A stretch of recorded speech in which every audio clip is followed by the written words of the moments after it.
The Secret Mission Story by Zishan Admani. I apologize very much. Hopefully you will accept my unintentional interference, the hotel manager said shamefully. Spectre James was drinking tea with a friend sitting in the lobby of the hotel, Blue Moon, apparently in entertainment mode, but was actually present at the hotel on a secret mission.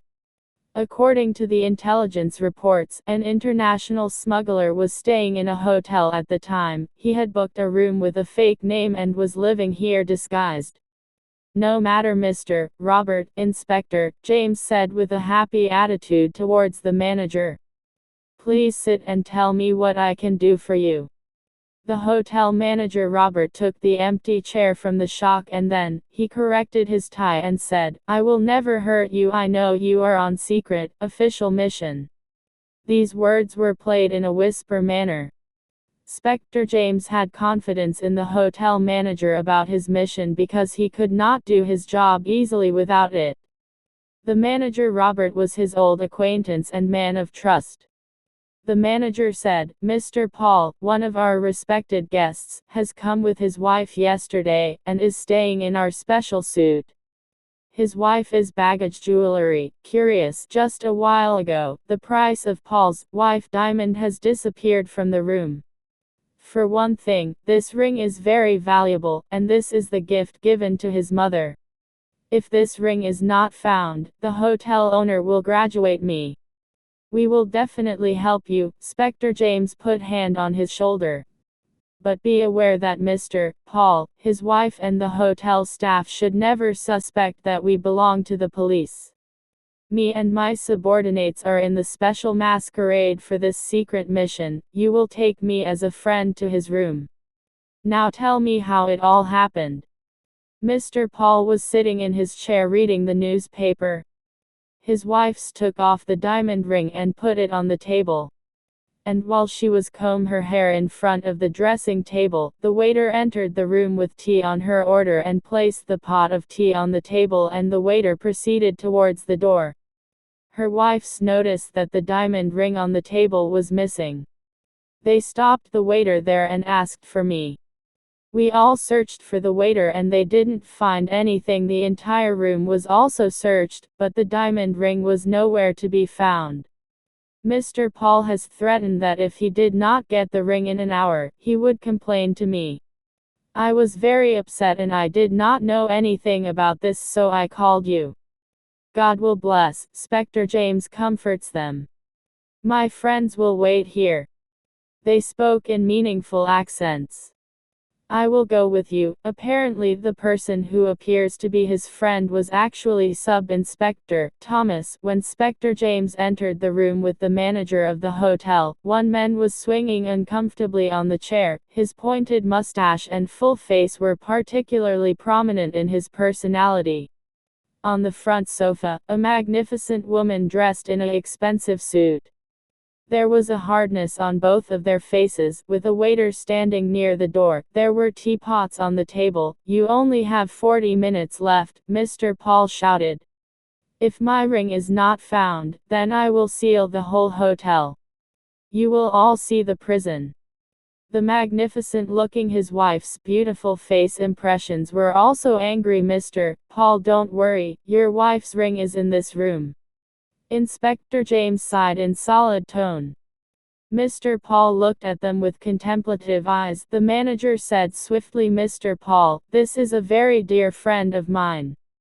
His name is Jason. He is a cloth merchant, but to say that in all respects, is no less than Sherlock Holmes. Miss, where exactly did you place the diamond ring? Spectre James asked the woman, ignoring the manager's introductory words. Mr. Paul's wife got up and put her hand on a special place on the table. Spectre James sat on the ground and started to examine the ground closely.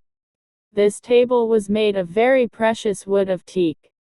It was polished with a lot of sophistication on the surface. Spectre James looked with considerations at the table level from a certain angle repeatedly. From a certain angle the light was reading from the point that every detail of the surface of the table was visible. "Here got Mr. Paul, the diamond ring of yours wife," Spectre James said calmly while standing upright. "What?" Mr. Paul and his wife shouted at the same time. "Where are that ring, manager? Your friends are probably in the funny mood, Mr. Paul said with a grin. "They have not searched for this fucking waiter nor seen the corner of the room, just seeing the table is announced in the air." "Man," Spectre James addressed the waiter, ignoring them. "What's your name? Just come closer to me." "Yes, my name is Mark. You can search me any way you want." The waiter approached them and raised both his hands. "I have nothing to do with your search." There was a mysterious smile on the lips of Spectre James. "Let just told me that you will give me diamond ring by your hands or I have to suffer myself. This is what you are saying? I have no idea of a ring," the waiter said while shaking. "What is happening? I do not understand," Mr. Paul said, looking at them helplessly. "Here's your wife's diamond ring." Spectre James dramatically raised the cap of tea kettle. They pulled out the spoon. Inside the kettle, sparkling diamond ring was in the spoon. Tea drops were falling into the kettle below the ring. Waiter Mark flashed and leapt towards the door. The sub-inspector Thomas, standing in front of the door, was smiling when the door opened. "I guessed from a slight line of rubbing on the transparent surface of the table that the diamond ring would take the kettle from this spot in a hurry." The speaker stopped and spoke. Wow, enjoyed Mr. Paul, playing joyfully like a child. "Your friends are truly amazing, manager. I will give them a special gift. Miss, here is yours diamond ring." Manager Robert presented the ring to Mr. Paul's wife in the tissue paper. In the meantime, Sub-Inspector Thomas had tied Mark to a chair. "But the work is not over yet," the Spectre said suddenly. "What does Jason mean? To export anything else from the sinister waiter?" Mr. Paul smiled and said, "It is simply coincidence that we came to this room because of the incident. There is wisdom and expedience in everything God does. Every culprit thinks himself very cheater and clever, but at times he falls into the trap of the law by following his own steps. Am I saying wrong, Mr. William?"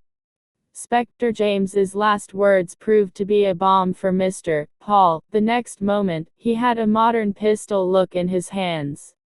"I knew you as soon as I entered the room. You can change thousands of faces, but not hide from my eyes. I have kept every single one of your habits and every conversation in mind with the help of secret files and videos. I have been secretly giving instructions to my subordinates through my Rust watch as long as I have been exporting a diamond ring." "You're in full circle." As the words of Spectre James ended, several armed men quickly appeared from the drawing room door of the room, balcony, window and suite. He took the so-called Mr. Paul, namely William and his wife, on arms. Spectre James stepped forward and disarmed Mr. Paul and eliminated his face makeup. Now a criminal of a horrible shape stood in front of him. "Thank you very much, my friend," Spectre James said, shaking hands with manager Robert. "We are not actually helping you.